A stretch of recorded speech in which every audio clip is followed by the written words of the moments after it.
Hi guys, I'm Enrique and this is Enzyme Art TV. Today we're going to go over how to draw a robot. The origin of the word robot comes from the Czech word robota, meaning servitude or forced labor. In our culture, the function and form of these robots has become as limitless as a human imagination.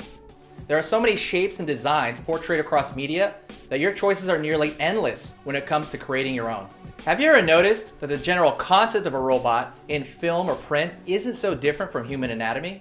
Humans are engineered with a rigid base structure, a muscular system for motorization, a sensory system that sends and receives information, a power source, and a data intelligence center that controls it all.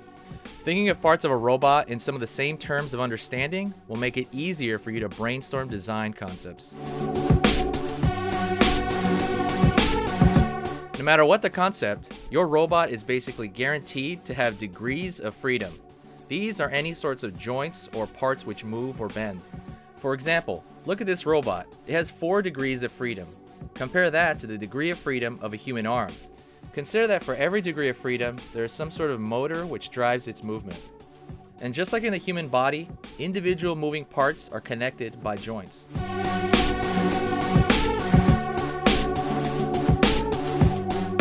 It's always a good idea to start brainstorming in thumbnail sketches before you find yourself with Picasso-style R2-D2 buried in eraser dust. A commonly used technique is creating a silhouette of your overall design. Are you making a bipedal robot? Are you making one with 4 legs? Wheels? Deciding a silhouette you like best will help you commit to the framework. Another more avant-garde way to do this would be to practice simple shape exercises, allowing the shape to influence a story and the story to influence the shape. Just don't let yourself develop paralysis by analysis.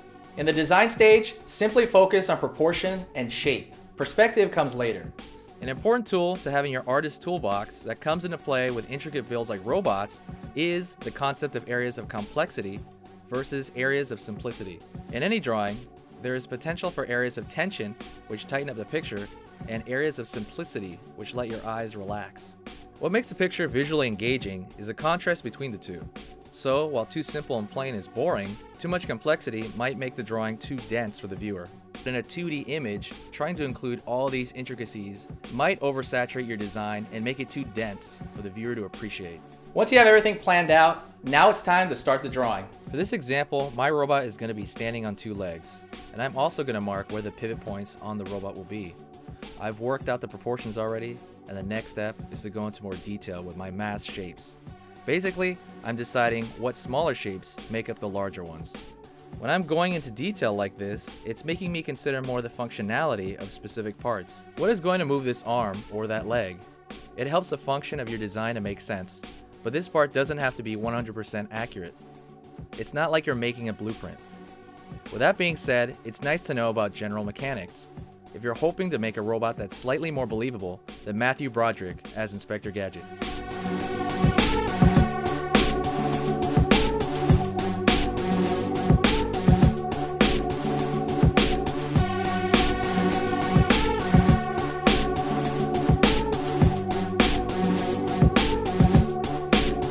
Joints are usually powered by an electrical motor, hydraulics, or pneumatic. An actuator can make a motor itself function. And as far as the most common joints, here are a few that I've seen. Rotational joint, a joint that pivots in one area, like our elbow. Linear joint, a joint that moves in a straight line across one axis. Twisting joint. Orthogonal joint. This is like the linear joint, but can also move 90 degrees. Ball joint. The human shoulder is an example of a ball and socket joint. Now when you're putting all this together to draw a technical robot, your picture is going to look a lot better if you make your strokes in a single hit. When drawing skin and organic material, there's room for more sketchy technique. But since you're literally dealing with a metal and factory-made object, you want hard lines. Which brings us to our next topic.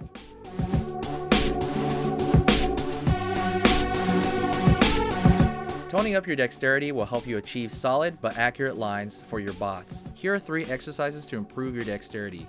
Exercise 1. Draw 2 dots a good distance from each other on a piece of paper. Try to connect them with one stroke. Repeat until you hit the mark or reach a point where you're consistently getting close.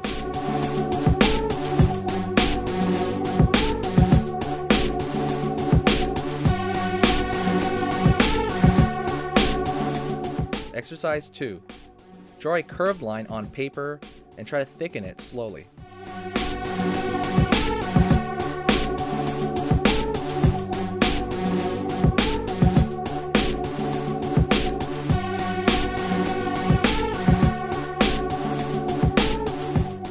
Exercise 3. Draw a curved line again, but this time try to fill in the negative space with circles and ellipses.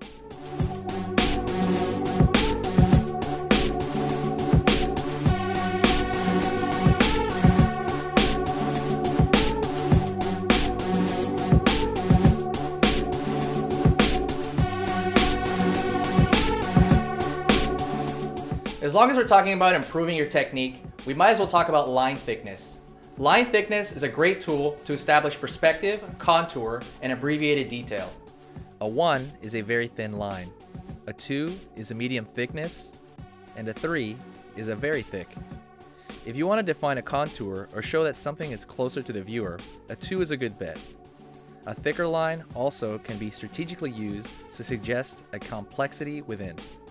This could be important when making decisions to simplify certain intricacies in the mechanics of your robot. Unlike extreme perspective, which I go over in my superhero video, defining perspective on an object with a lot of straight lines and hard shapes is much more subtle and reliant on little details. The general concept is the same. Everything that's closer to the observer appears bigger and diminishes in visual size the further away it gets. The difference is that when you deal with a human body, you can kind of cheat shapes because humans are fleshy and organic, with distinct recognizable form. But when it comes to robots, with their mechanical pieces and combinations that are much less recognizable to us, we have to rely on pulling away in straight lines. You can use a ruler for this, but it's a good idea to start training yourself to do it freehand, as it improves your pencil control. Because robots are man-made, I think that robots are some of those diversified creations in science fiction. Robots tend to reflect humanity in some way, whether it be by their nature or in their design. Probably because we humans are their creators. So whether you draw from human anatomy, practical engineering, or virtual advancements, it's time for you to go out and make your own creation. Be sure to use the tips that I gave you. So be sure to check out our website and subscribe to this channel. Thanks a lot, guys, and stay creative.